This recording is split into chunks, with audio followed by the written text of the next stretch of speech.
Marta, muy buenos días y buenos días a todos los que nos siguen aquí en Costa Rica Noticias. Decirles que, como lo anunciaba nuestra compañera Ana Marta, pues la economía de nuestro país ha sido muy golpeada por la pandemia y no hay datos muy positivos, incluso hasta un poco más perjudiciales desde que se volvió con la restricción vehicular los fines de semana. Así lo hace también saber don Olman Segura, quien es el director del Centro Internacional de Política Económica de la Universidad Nacional y que se encuentra con nosotros esta mañana para ampliarnos el panorama de lo que podría ocurrir con la economía de nuestro país de continuar la cantidad de casos positivos de COVID-19. Así que, sin más, le vamos a dar la bienvenida a don Olman. Buenos días. Muy buenos días, Elki, y señoras y señores televidentes.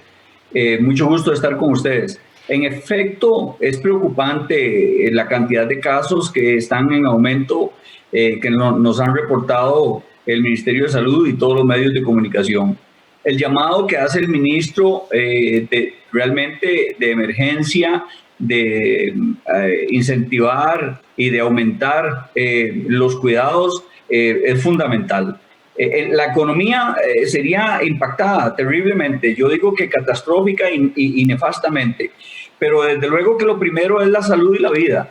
La salud y la vida de las personas tenemos que cuidarlas por todos los medios, pero desde luego que seguramente usted me invita también para que hable del tema de la economía, y yo le quiero decir que si la situación sigue, pues se tendrán que tomar medidas más drásticas de cierres temporales, de restricción vehicular, bueno, como hace un año en donde teníamos una gran cantidad de restricciones.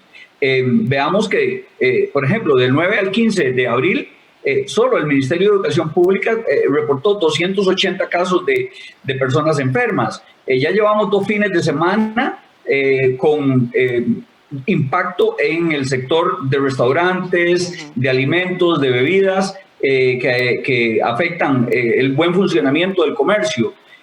Recordemos que tenemos aproximadamente 452,000 personas desempleadas y otro tanto subempleadas, o sea, trabajando menos horas, lo que significa que si esto sigue va a aumentar esas cantidades y eso sería terrible para la economía, terrible para el empleo, terrible para las personas que realmente tienen que llevar alimento a sus casas. Don Olman, precisamente esto que usted dice, de continuar la cantidad de casos aumentando, de casos positivos de COVID-19, ¿cuál es ese escenario al que nos tendríamos que enfrentar? Porque en definitiva, por más que el gobierno quiera sostener la economía de nuestro país, si tiene que reducir la circulación, si tiene que aumentar el confinamiento, esto va a afectar directamente a la economía, al comercio, y hay una cifra que me interesa muchísimo destacar, que usted ya más o menos lo adelantaba con el tema de los restaurantes. Usted nos habla de que incluso en lo que fue el primer fin de semana, solamente en el primer fin de semana de restricción vehicular, la caída de los restaurantes fue de un 80%. Esto es mucho para la economía.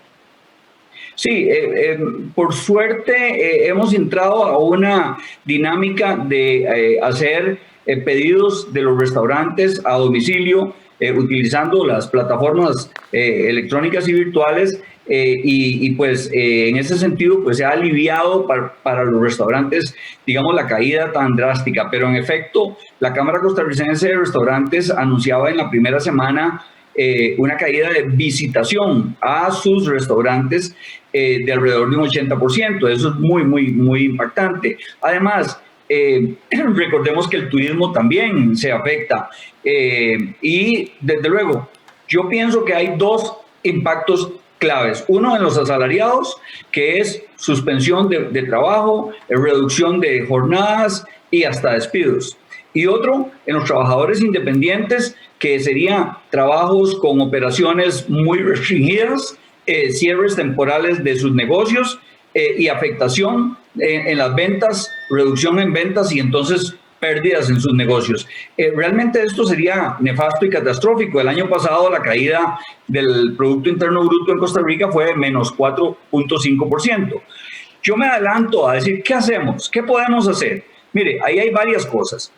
Una primera es que yo recomiendo muy fuertemente a que las autoridades sanitarias y de salud del país continúen con este trabajo que están haciendo, pero aumenten la velocidad de las vacunaciones.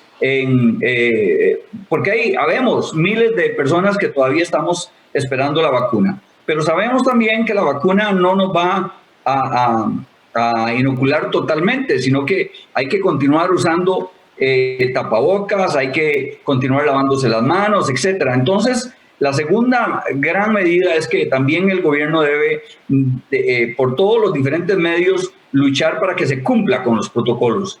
Por un lado, hay muchas fiestas, se anuncian fiestas de bautizos, de cumpleaños, del Día de la Secretaria, de diferentes cosas.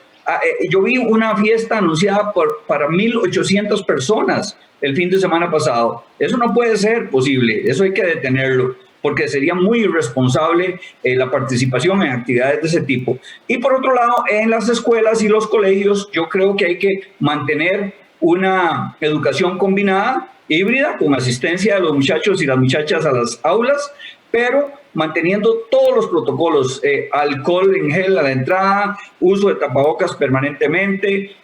La educación, más bien en los centros de estudio, puede ser positiva si lo usamos adecuadamente. Educando que tenemos que cumplir con esos protocolos y educando que existe un peligro gravísimo. Precisamente esas medidas que usted habla son más, se podría decir, sociales y personales.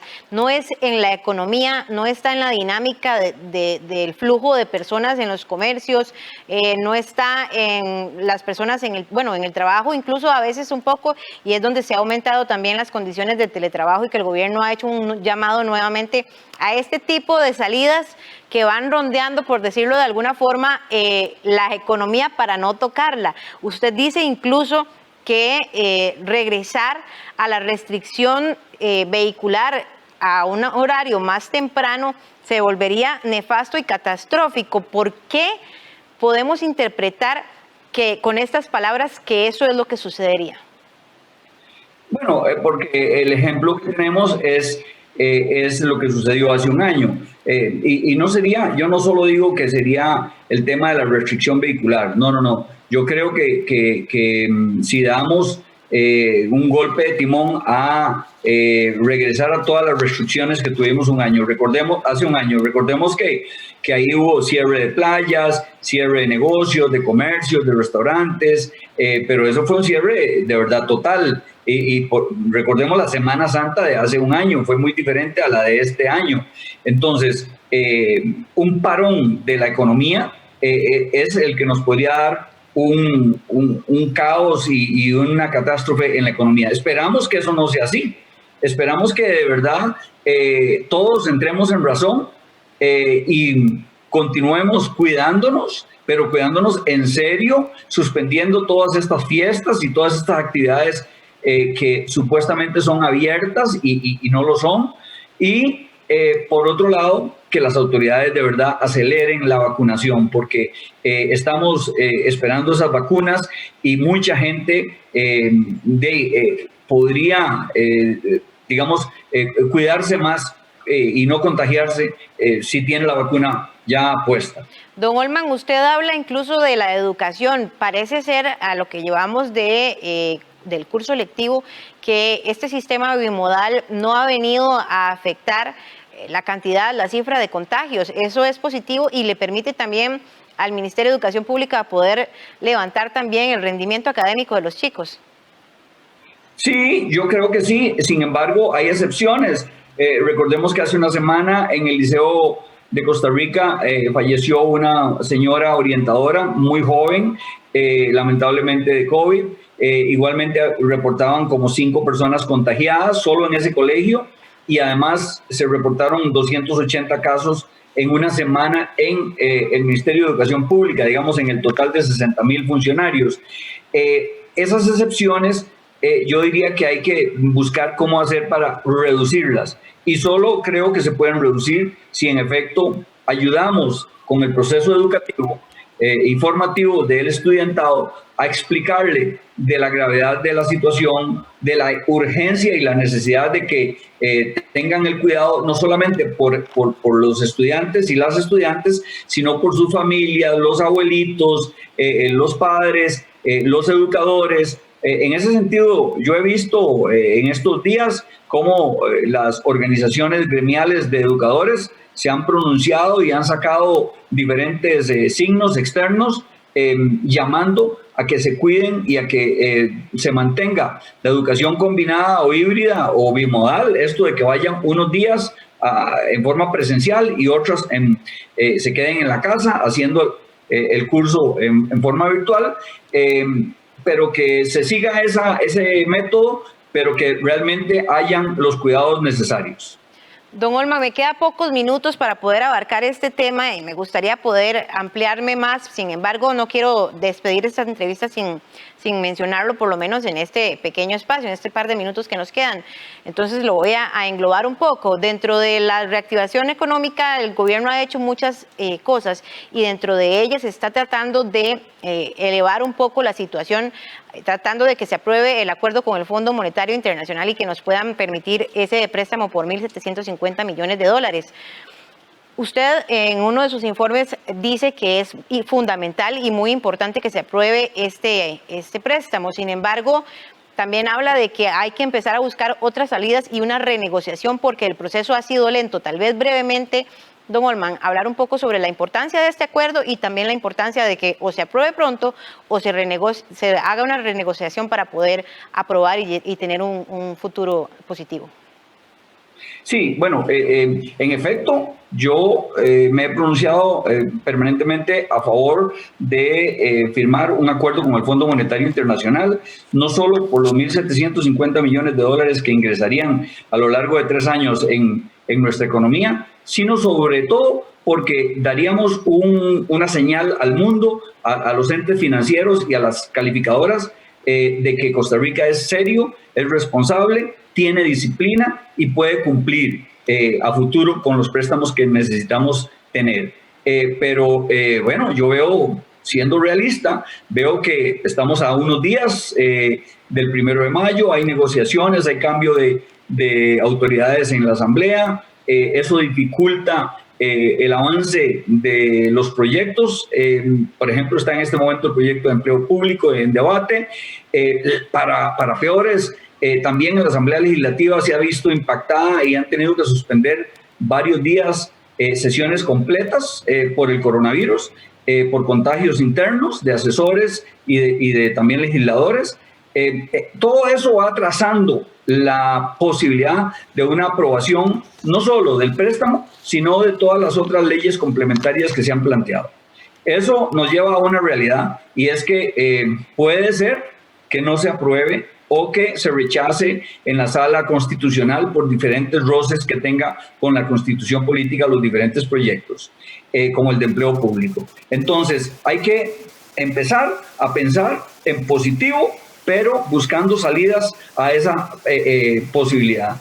No queremos una crisis como la que se vivieron en los años 80 en Costa Rica, eso sería fatal, y entonces hay que poner atención a lo que el mismo Fondo Monetario Internacional está diciendo. Y ellos se reunieron en un foro este mes en Washington y en forma virtual también, y han planteado la necesidad de, por ejemplo, considerar un tributo temporal o una tasa COVID, que sería un impuesto a las empresas más grandes que están generando ganancias aún en este tiempo de crisis, como las farmacéuticas y como las empresas de internet y de plataformas virtuales, que ellas sí están en este momento en franco crecimiento.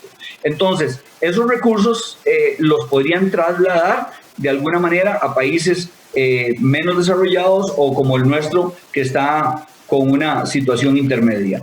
Y además, a lo interno, entonces, tendríamos que ir pensando en que si esto pasara, de que no se apruebe las leyes complementarias y el préstamo en la Asamblea Legislativa, pues busquemos una renegociación.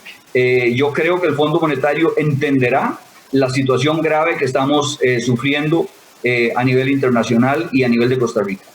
Perfecto, don Olman. Muchísimas gracias por acompañarnos esta mañana en Costa Rica Noticias. Encantado, muchas gracias a ustedes por la entrevista. Nosotros vamos a hacer una breve pausa comercial y ya venimos con todo el detalle del deporte nacional e internacional y de lo que ocurrió este fin de semana. Ya volvemos. Pague menos por mes.